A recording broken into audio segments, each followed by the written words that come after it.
first reading today is from Hebrews chapter 12, verses 1 to 6 and 12 to 13.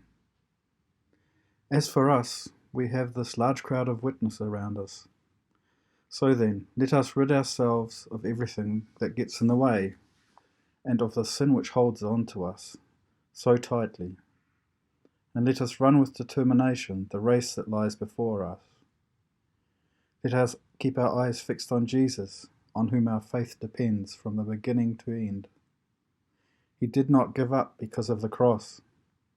On the contrary, because of the joy that was waiting for him, he thought nothing of the disgrace of dying on the cross, and he is now seated at the right-hand side of God's throne. Think of what he went through, how he put up with so much hatred from sinners. Do not let yourselves become discouraged and give up, for in your struggle against sin, you have not yet had to resist to the point of being killed. Have you forgotten the encouraging words which God speaks to you as his sons and daughters? My child, pay attention when the Lord corrects you, and do not be discouraged when he rebukes you, because the Lord corrects everyone he loves, and punishes everyone he accepts as his child. Lift up your tired hands then, and strengthen your trembling knees. Keep walking on straight paths, so that the lame foot may not be disabled, but instead be healed. I used to do a fair bit of tramping. Not been in years. But one of the things I remember about being out in the middle of nowhere was the contrast between the good days and the, shall we say, not so good. There were days walking through the bush, surrounded by life, the call of birds, the occasional scuffle of animals avoiding you, the sun peering through the trees overhead, when all is as it should be. Everything's great, you're full of energy, and it seems like each fresh step takes you into a new world of joy and wonder. Then there are the days when it all turns to mud, often quite literally. Snow and rain, the pack seeming to drive you into the sodden soil, chilled to the bone, head down, counting your steps to the point you never get past one. Nothing about you, what you are doing in that moment seems enjoyable or fun. You just have to keep going until you reach your destination, no matter what else happens. I realise that not everyone listening will have been tramping. I'm quite sure, though, that everyone has their own experiences of being both energised and joyful and bone-sapping weariness to which we just can't give in. It's that keeping going in spite of everything else that is what we call endurance. After all, when you're fit and healthy and have plenty of energy, it's pretty easy to do what needs to be done. There's not really any endurance required to run across the road or boil an egg for breakfast, at least for most of us. There are some for whom those activities require a supreme act of will. They will get where I'm going in spades. Another idiom for you. For the rest of us, it's the longer races, the harder jobs that call for endurance. It might be a long day of shearing or laying a large slab of concrete. It could be that supreme act of endurance we call overseas travel. It's the months and sometimes years of broken sleep with small children, the care for a chronically ill partner or family member, the agonising effort of owning and running a small business. The list could go on and on. All of these are examples of endurance, pushing through the pain and the weariness, the frustration or anger to reach our goal, whatever that happens to be. Some of you may remember the 1998 Commonwealth Games when Craig Barrett failed to finish his race despite showing incredible endurance. Here's a short clip of the end of his race. And Barrett walking is strong and is determined. You can see the determination in his face. Suddenly Barrett looks like he might be in a bit of trouble here. Oh, he has goodness stopped. me. This is a tragedy here for Craig Barrett. Looks like it's an attack of the cramps now. He's got 6 minutes to try and get himself together here. This is real drama here. Can he continue? How can he possibly finish this race? He is in all sorts of pain. John Davies, what can he do here? Brendan, I think he should just sit down on the curb for a minute and regather himself. He should just not get concerned. He's got such a big lead. He should just try to get himself back physically together. Surely the man can't continue for another 1,500 metres like this. This is too dangerous to continue, and I think that's the right decision. Craig has given everything to try and win a gold medal, and there's no doubt that he was the man that could have done it today. And I think Les Mills here is stepping in and saying, Craig, this has got to be the end of the race for you. It's worth noting that not every feat of endurance ends in what we might call success. In Craig's case, he wasn't able to carry home a medal despite the superhuman effort. It is likely he will spend the rest of his life regretting not quite making the tape. For Jesus, it could hardly be called success to be hung on a cross and left to die. Looking back, we might all say, well, it was supposed to be that way, and how wonderful the outcome was. I'm sure Jesus didn't quite see it that way, particularly in the Garden of Gethsemane when he begged God not to put him through what was to come. And here's the thing, not all of being a Christian is easy or straightforward. Some of it is sheer hard grind. Some of it's painful. Some of it is even devastating. Not because we're Christian, but because we are human. Our faith doesn't shield us from the pain. It serves to remind us that our pain is not borne alone.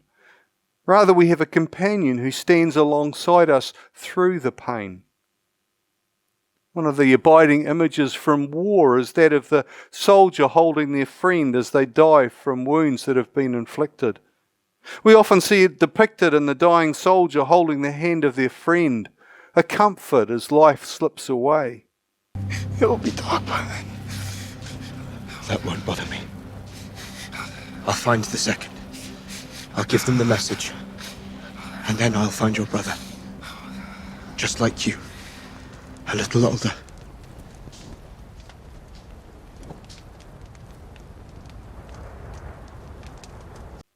That comfort doesn't deaden the pain.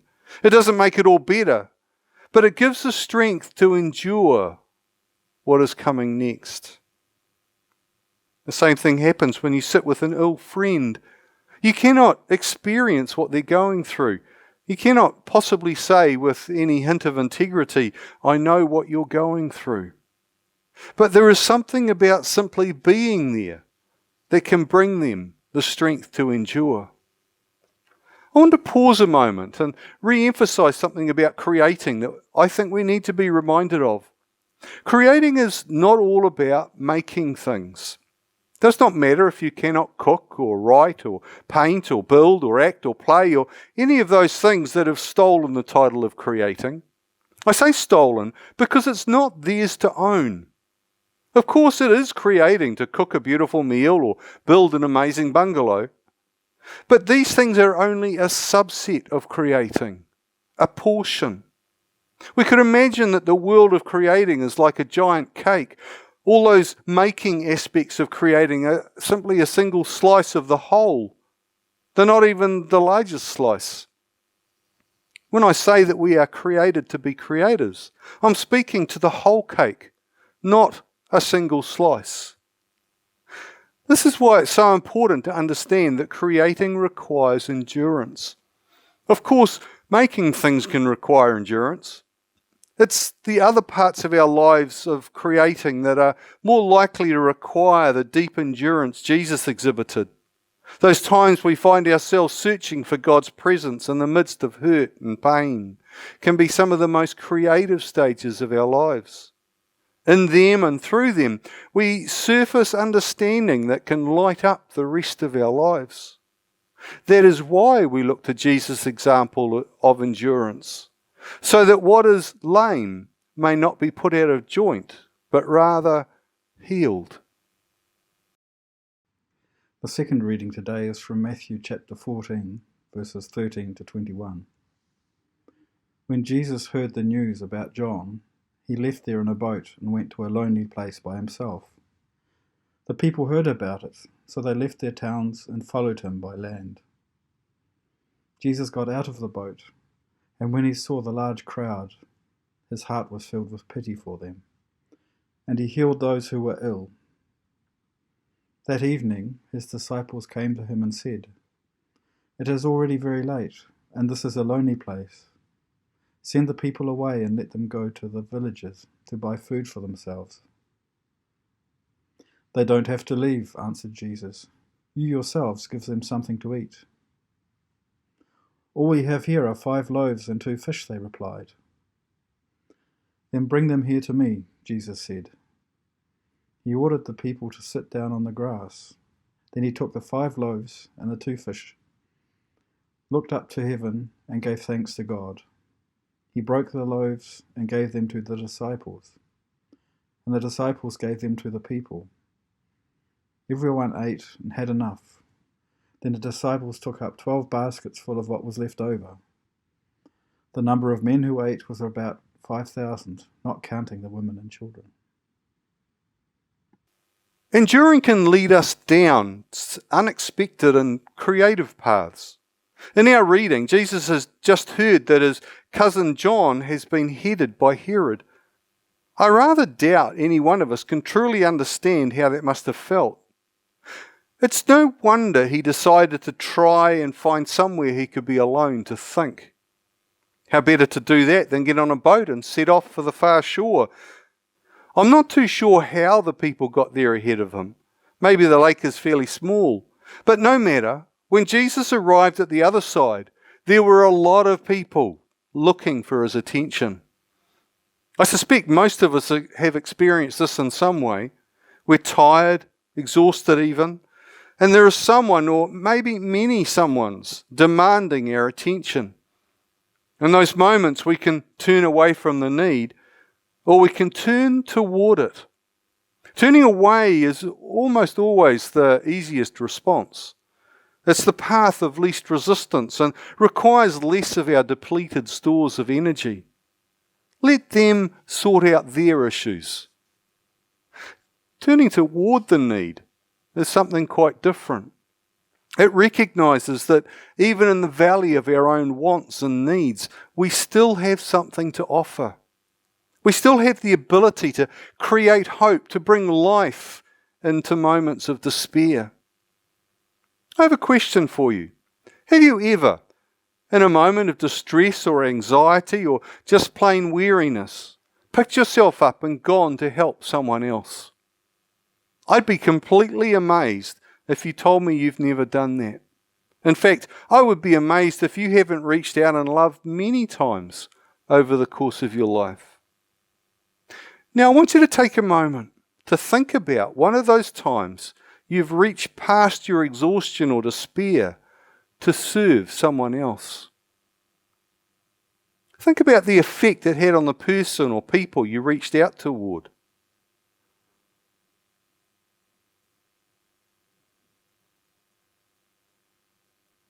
Think about how you felt and what you saw. How did you, in that moment, add something good to the world? What was the good you added?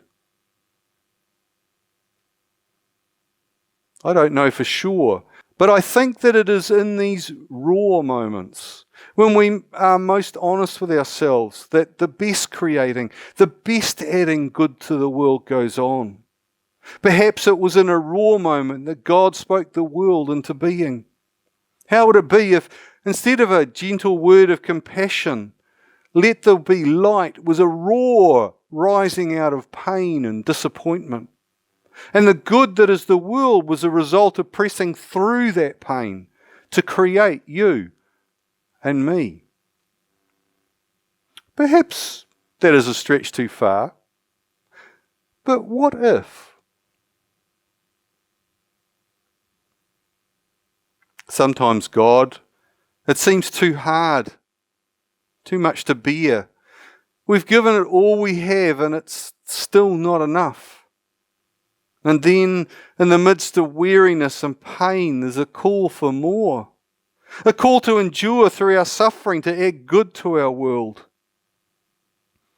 Teach us to find you in those moments, to press into your strength as we falter in our weakness. Teach us to set our eyes on Jesus, our example of enduring, and find creation bubbling up out of who you have made us to be. In Jesus we pray. Amen.